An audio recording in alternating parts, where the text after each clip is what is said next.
Hey, what's going on, y'all? This is Rev here again, just bringing you yet another Nightblade build. This is currently my Nightblade tank. I changed him from my current DPS build just for shits and giggles for the most part. Kind of got bored, wanted to try something different, and so far this tank build is pretty effective. It's a new favorite of mine. It can keep up with a DK tank for the most part. You have some losses to it, but you also have a lot of gains from it as well. So let's start off with character sheet and looking at stats. As you can see here, with my purple VR5 food, boost all stats, which is important since you're a tank and you use all three stats. With my food buff, I currently have health overcharged by 289, so it's a decent chunk, just a little under 3,500. My magicka is about 1900 almost. My stamina is over 1600, which is pretty much where you want to have it. You want to have it about 1600 or more. It's just a safety blanket for roll dodging and blocking. Magic recovery, I use the Atronox Mundus Stone, so it boosts my magic recovery, which is very important since majority of your tanking builds you want to use mostly magicka, so you leave your stamina alone for roll dodging and blocking. So magicka recovery is pretty nice to have. As you can see, I have it up pretty high. Health recovery, it doesn't really matter. Stamina recovery, 107, that's always nice. Most of it's from my passive buffs for being just a Nightblade, which is amazing. I do wear 5-piece light armor, so my spell crit is at 18%, which is why that's pretty nice. Weapon crit's only at about 11. Spell resistance, as you see, it's overcharged by over 105, and then my armor is overcharged by over 181. Let's see, these are my PvP buffs. You know, you always want your PvP buffs, gives you more health, more armor, more damage, all that. I do run siphoning attacks at the moment. I've been toying around with it. I like it for a little bit more for resource management. It works a little bit better than I thought it would.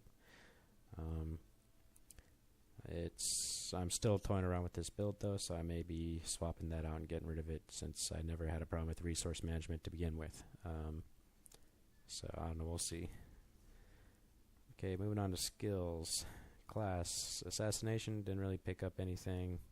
Nothing caught my eye. Maybe blur for just trash, but it's nice to get that mischance, but it's only 15%. I can't remember what it is when you morph it, but still, if you look at the forums, mischances does not work on bosses, only dodge chance, and mischance only works on everything besides a boss. And when but a lot of people will try to combine it just for trash, but then you got to remember that your mischance does not stack on top of your dodge chance, so it's two standalone stats. So you're getting all your active dodge chance put together, and then you're getting your mischance put together on a separate, put up separately. So you're not getting like right now I'm over 30-something% dodge chance. With blur, you can't just throw that extra 15% on and be like, oh look, I have 50% dodge chance. It doesn't work that way. A lot of people get that confused. I do take the passives, however. Shadow, I have Vela Blades, one of the most OP abilities in the game for ultimates. Survivability and DPS is nice, especially if it's your own. It's everyone else gets 30% damage reduction. You get 60%, which is amazing, especially for tanking. I have it up on both bars. I have one bar, which is tank bar. The second bar is my AoE/utility bar. Refreshing Path I used to use. Great ultimate gain, self-heal, and damage. It's pretty nice. I took it off since I started running siphoning attacks. Like I said, I'll probably get rid of siphoning attacks later on, but for now it's nice. Summon Shade, far better than Low Slash from the one-hand and shield. One-hand shield only works for about 9 seconds or 10 seconds and takes stamina. This takes a little bit of magicka and it lasts for over 20 seconds. Same effect of 50% damage reduction, which is pretty nice. The passives, you want them all. The passives are very beneficial for you as a tank, especially as a tank. Siphoning, Swallow Soul instead of Funnel Health, just for the extra healing percentage that I'll get to myself from all heal effects. And of course, it's a good way to put a self heal on myself and build up ultimate. Debilitate, it's the other morph of Crippling Grasp. Debilitate, it just slows the enemy attacks by 20%. It's a nice debuff to throw up, and it's a tick. And it's also siphoning, so you get more ultimate back. Siphoning attacks. I didn't morph it to the other morph where it gives health back for your normal attacks. It's trivial. The small amount of health that you get back from it's pointless to me. Sap Essence is a very nice ability. It's my main AoE ability. I can push a decent amount of DPS with everyone else, and it heals, and it also builds up ultimate very quickly. Passive's very important as well. They build up ultimate faster, give more magicka, and increase potion effectiveness by 30%. This is like amazing for a tank, since you use tripods. It's the boost it gives is just awesome. Going on to weapon skills, I used both one hand and shield. I had low slash, got rid of it because it was worthless compared to shades. Defensive posture, I keep that up on both bars. I like the extra damage mitigation and reduced block cost that it gives passively. I do have the passives. I don't have them all, since you see I'm only level 39. I gotta grind out the skills with him. Battlefield mobility would be really nice to increase my movement speed while blocking, but I don't have it yet. But I have the most important ones like Fortress and the such. So moving on to armor, I use 5-piece light. Currently 1-piece medium, 1-piece heavy. Probably going to stay that way too, just because the 2-piece set I have that goes with my 5-piece light set that I crafted. Light armor, I picked them all up since I'm a 5-piece light armor wearer. Medium armor, I have the ones that are important, not the sneak or the one that requires 5-piece. I also run elude.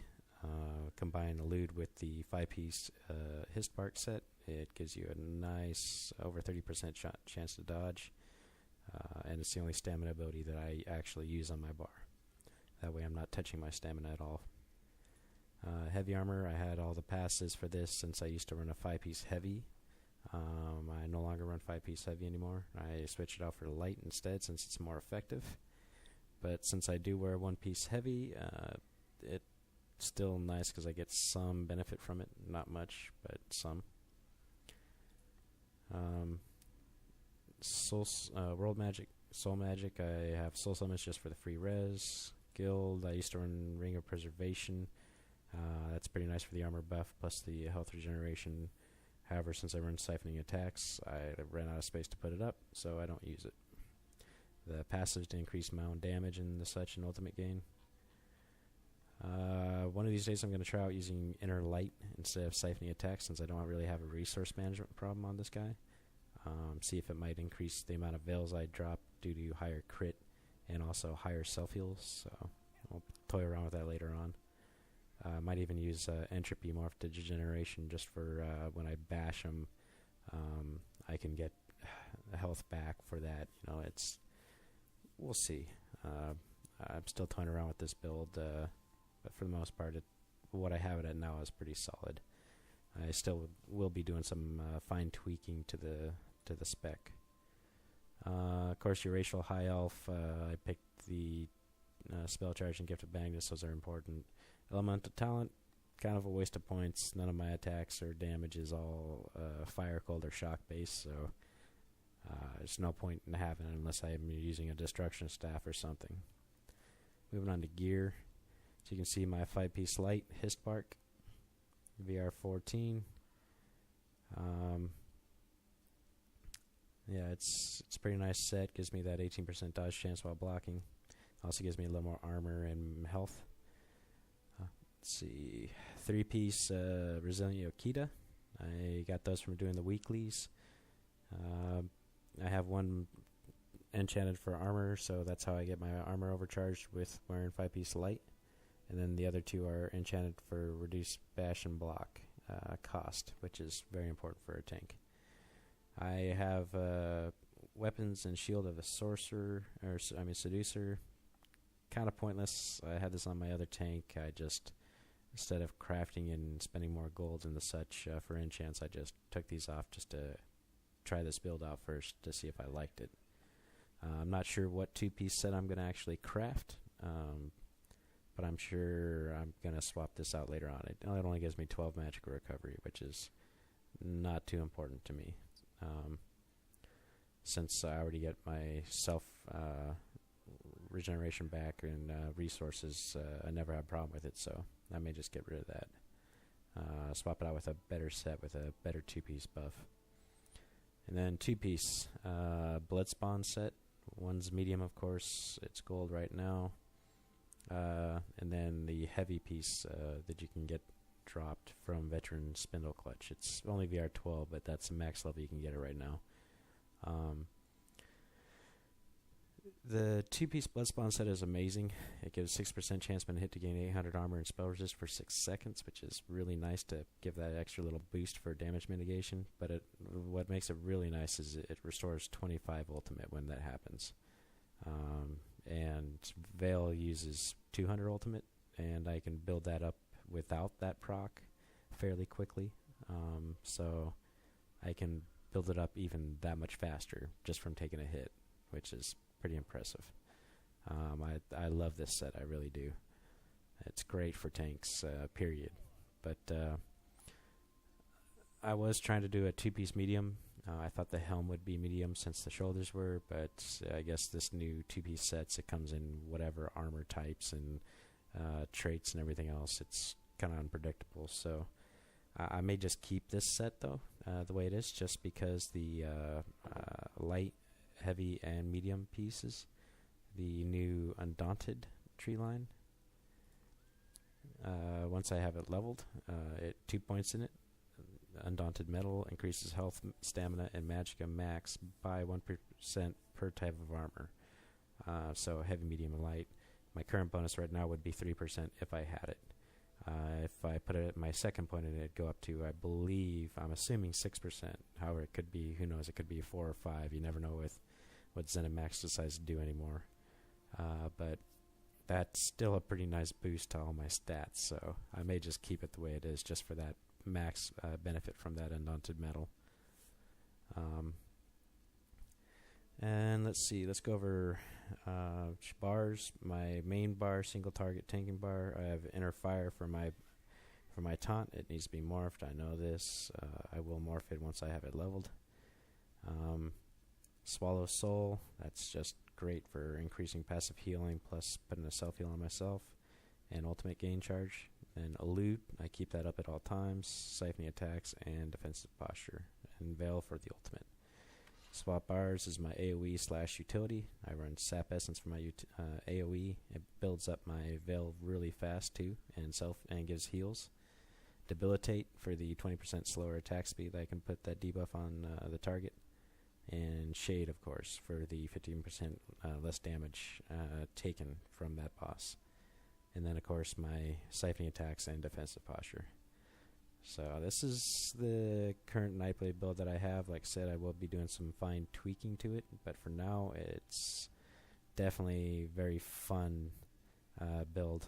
I will have another video posted with this as well, which shows me trying the build out in Sanctum, and it works just fine. So hope you enjoyed the video and maybe gave you some ideas for builds of your own, or maybe even rolling a Nightblade tank. Until next time.